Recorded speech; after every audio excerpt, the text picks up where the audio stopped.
Assalamualaikum warahmatullahi wabarakatuh. Ketemu lagi sama aku Mama Rara. Nah, di video kali ini aku bakalan ngebahas kelanjutan dari part yang kedua.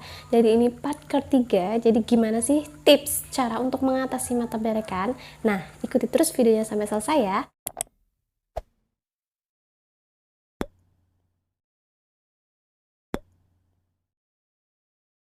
Nah bun, sebelum ke videonya aku mohon maaf kalau nggak nyaman dengar suara aku yang agak-agak bimbang ini. Jadi karena memang lagi sakit, tapi aku paksakan untuk membuat video gitu ya, untuk memenuhi janji aku. Jadi semoga bunda semua dan anak-anak di rumah itu sehat semua ya bun. Nah oke bun, kita lanjut ke pembahasan mengenai tips mengatasi mata belekan pada anak. Nah yang pertama itu adalah berkonsultasi dengan dokter.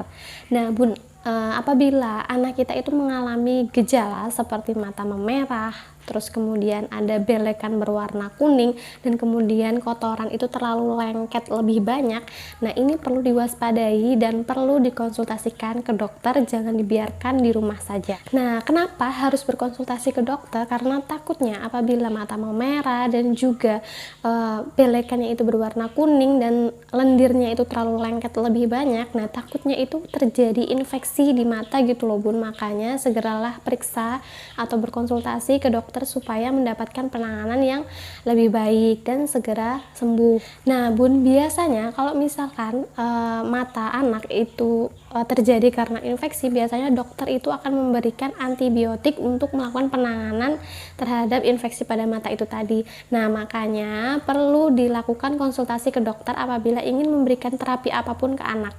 Nah oke, tips yang kedua itu adalah membersihkan area mata.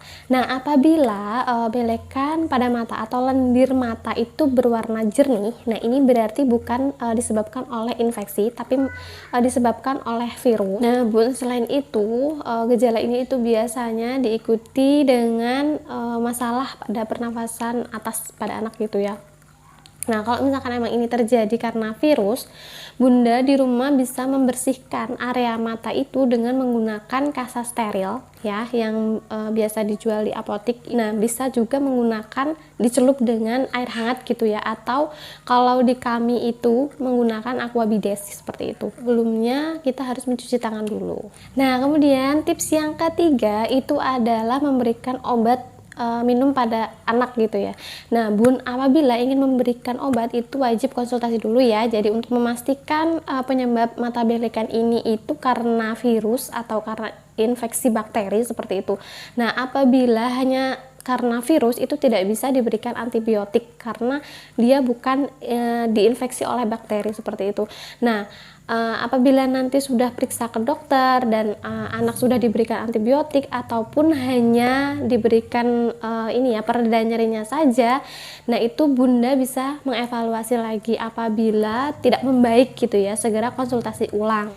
Nah kemudian tips yang keempat, bunda bisa memberikan obat tetes mata. Nah obat tetes mata kapan sih diberikan? Itu biasanya setelah 3 hari pengobatan, tapi belekan pada mata anak itu tidak membaik. Nah makanya bisa diberikan obat tetes mata. Tapi memberikan obat tetes mata ini juga perlu berkonsultasi dengan dokter gitu ya, karena pemberian apapun kepada anak kalau misalkan dokter tidak menyarankan, lebih baik jangan seperti itu. Nah makanya harus berkonsultasi dengan dokter dan sesuai arahan dokter, karena dokter yang tahu kondisi anak kita. Nah, kemudian tips yang terakhir itu adalah menjaga kebersihan mata. Nah bun, menjaga kebersihan mata ini itu menjadi sangat penting gitu ya apabila mata anak kita itu sering belekan.